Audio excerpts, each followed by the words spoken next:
हाम्रो च्यानललाई सब्स्क्राइब गरी लेटेस्ट अपडेट पाउनको लागि बेल आइकनलाई क्लिक गर्न नभुल्नुहोला। And welcome to WWDC 2019. I'm excited to share with you this morning how we're going to make tvOS even more entertaining and more personal. We completely redesigned the home screen with full screen previews of the best TV shows and newly released movies. Everyone in the home gets their own up next list, plus personalized recommendations for new shows and movies to enjoy. And it's easy to switch between family members using the all-new control center. It works just like you would expect it to. tvOS also delivers Apple Music. You're going to be able to see lyrics to your favorite songs in sync with the music.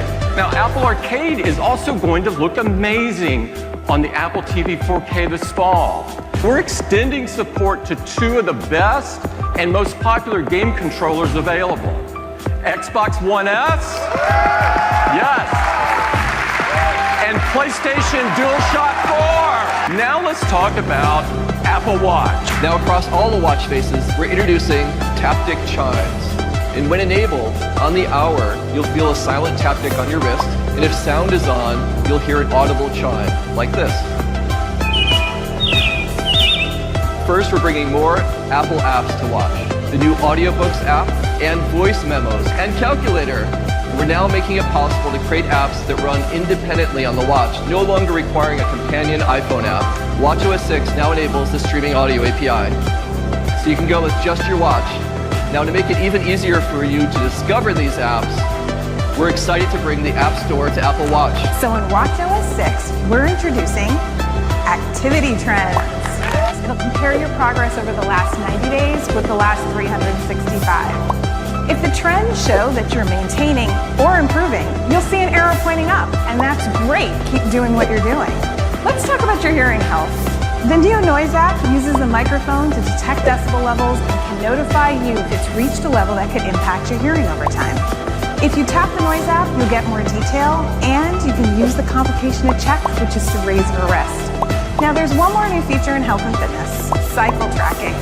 So in watchOS 6, the cycle tracking app gives you a simple, discrete way to visualize your cycle right on your wrist. You can log key aspects of your period and fertility, including symptoms, and you can be notified when it's about to begin. You can also choose to receive a fertile window prediction so you are better informed. And because we wanted to make this available to hundreds of millions of women around the world, cycle tracking is also available without a watch in the Health app in iOS. iOS 13 is a huge release packed with lots of capabilities, but we know that nothing is more important to our iPhone users than performance. Unlocking with Face ID, now 30% faster. We've changed the way that we're packaging apps on the App Store. You'll see that your downloads are now 50% smaller and updates 60% smaller. We are bringing dark mode to iOS. Look at that. The gorgeous dark wallpaper. Our notifications look great. Let's take a look at our widgets. Just awesome. We'll start with news. Check it out with a gorgeous, dark appearance. And your calendar. Let's take a trip into messages. So you see how your images, your emoji, they all look just fantastic. And some new tricks, because now, when you type, you can swipe. Let's take a look at our new share sheet. Looks awesome in dark mode, but you notice in the middle, sharing suggestions intelligently based on who you share with and who appears in the photos. Your music looks great in dark mode. You can go through some of the recent playback. Of course, start playing some music here. And now, for the first time ever, time-synced lyrics. Now, Safari has new options to quickly change text sizing and as per website preferences. Mail gets desktop-class text formatting controls, including support for rich fonts. And Notes gets this beautiful new gallery view, support for shared folders, and much more. Next, Maps. You'll notice in the upper right-hand corner, there is a new binoculars button. When I tap that, I get a brand new look around window. Yep, this is the right place to drop in, so I'm gonna go full screen.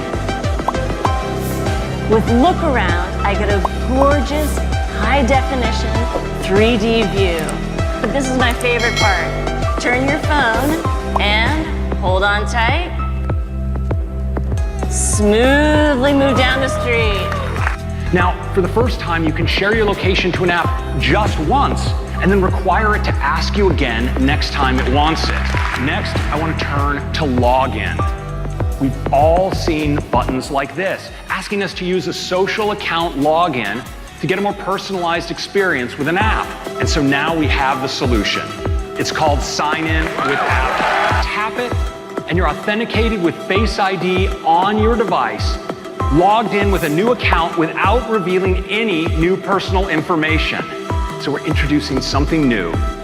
It's called Memoji stickers. We automatically create a sticker pack for you for each of your Memoji. Now, of course, you can use them in messages, but we've also incorporated them right alongside emoji in the system keyboard. I want to turn to camera and photos. You can see at a glance all your settings. What's really cool is we're bringing all of this to video for the first time. You can rotate a video. I'm so excited to show you guys the new Photos app. I just tap down here at the bottom. And you can see Days is absolutely beautiful. The clutter of the similar photos is gone.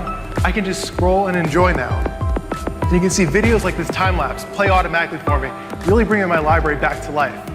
So let's head over to Years. So Years gives me a high-level overview of my library.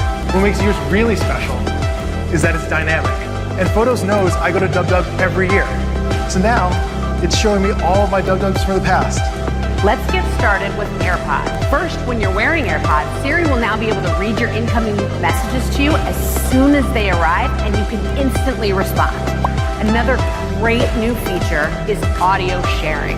We have all had a time where we wanted to share a movie or a song with a friend.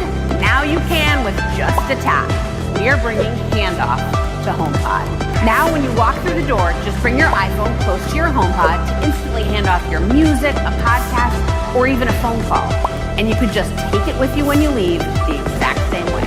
Today we're introducing live radio. So you can ask Siri to play stations from iHeartRadio, TuneIn, and radio.com. This year we have our biggest update to CarPlay since the beginning with a CarPlay dashboard. You can now have your music next to your maps, and you still have room for Siri Smart Suggestions. And it now works with third-party apps like Pandora and Waze. We're calling it iPadOS, and I'd like to give you a first look. So watch what happens when I swipe over. I can now pin my widgets right on my home screen. We're bringing multi-window capability to apps on iPad. For instance, I have a single note right here in Notes, but what if I want to have two notes side by side? Well, now I can. Now, browsing in files, of course, you have icon view, list view. Well, how about column view? Great for digging through deep file hierarchies. You get a great file preview right here, and quick actions for things like rotating document images, making PDFs, and great rich metadata right at the bottom. Now we're also improving the way you can share files. For instance, in iCloud Drive, we now support folder sharing. That's right, you can now plug in a thumb drive. Thumb drives, external disk drives, and SD cards all show up right in the Files app. But now this one's really great too. Sometimes when you're working with a camera, you'd like to import directly into an app like Lightroom, and now you can. We're also bringing a download manager to Safari. So navigating long documents, you can now grab the scroll indicator and jump anywhere in the document instantly. Moving the cursor is easier than ever. Just pick it up and drag it where you want it to go. And selecting text, just put your finger down and drag out a selection. You want to copy or cut? Just a 3-finger pinch to copy, 3-finger spread. Plop it right down. Let's turn to the Mac. This is the new Mac Pro.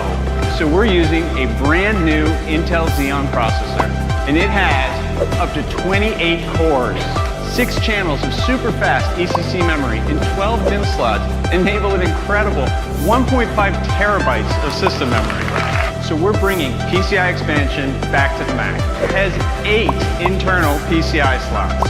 Now this I/O card has 2 Thunderbolt 3 ports, 2 USB-A ports, and an audio jack. And there are also 2 more Thunderbolt 3 ports conveniently located on the top of the system. This includes Adobe, Autodesk, Serif, and Blackmagic, who are all announcing support for the new Mac Pro today. SideFX, Red, Epic, and Avid are also announcing support today. It's a 32-inch LCD display with over 20 million pixels.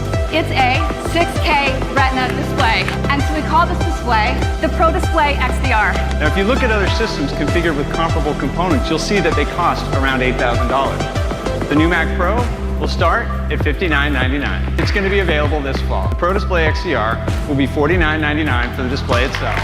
The VESA mount adapter will be $199, and the Pro stand $999. It's macOS Catalina. We begin with iTunes. The future of our iTunes is not one app, but 3. Apple Music, Apple Podcasts, and Apple TV. And now I want to turn to something new. We call it Sidecar. Now you can use your iPad as a second display for your Mac. Now, voice control lets you control your Mac entirely with your voice. We're also bringing it to iOS as well. I want to turn to a new solution that helps you find your Mac should it ever be lost or stolen. It's called Find My.